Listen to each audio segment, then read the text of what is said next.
Correct టైంకి వచ్చావు బావా అని చెప్పేసి అనేసి అక్క స్విచ్ ఆన్ చేయవా అని అంటూ ఉంటుంది. విరాట్ స్విచ్ ఆన్ చేస్తూ ఉంటాడు. ఇక ఒకసారిగా చంద్ర అయితే షాక్ కొట్టేటట్లుగా ఫీల్ అవుతూ ఉంటుంది. షాక్ కొట్టగానే విరాట్ షాక్ అయ్యి ఇక ఆ స్విచ్ అయితే ఆపేస్తూ ఉంటాడు. అలా స్విచ్ ఆపగానే చంద్ర అయితే అమ్మా అని చెప్పేసి చేయి పట్టుకుంటూ ఉంటుంది.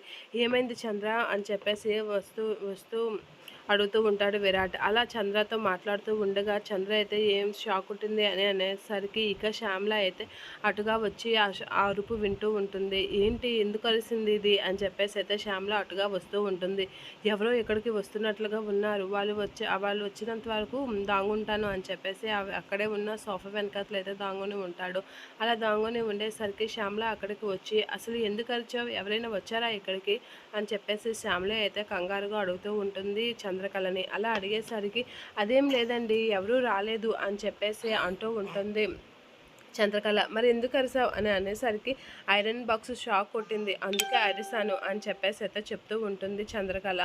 ఐరన్ బాక్స్ షాక్ కొట్టిందా అని చెప్పేసి అంటూ అక్కడి నుంచి శ్యామల వెళ్ళబోతూ ఉంటుంది. అలా వెళ్ళబోతూ అక్కడ ఉన్న విరాట్ని అయితే చూస్తూ ఉంటుంది. ఇక చంద్రకళ అయితే చాలా కంగారు పడుతూ ఉంటుంది. బావ దొరికిపోతాడు ఏంటో అని చెప్పేసి. ఇక వెనక ఉన్న విరాట్ని చూసి కోపంతో రగిలిపోతూ ఉంటుంది శ్యామల. ఇక అమ్మో బావ దొరికిపోయాడు ఇప్పుడు ఎలా అని చెప్పేసి చంద్రకళ అనుకుంటూ ఉంటుంది. విరాట్ బయటికి రా అని అనేసరికి విరాట్ షాక్ అవుతూ ఉంటాడు.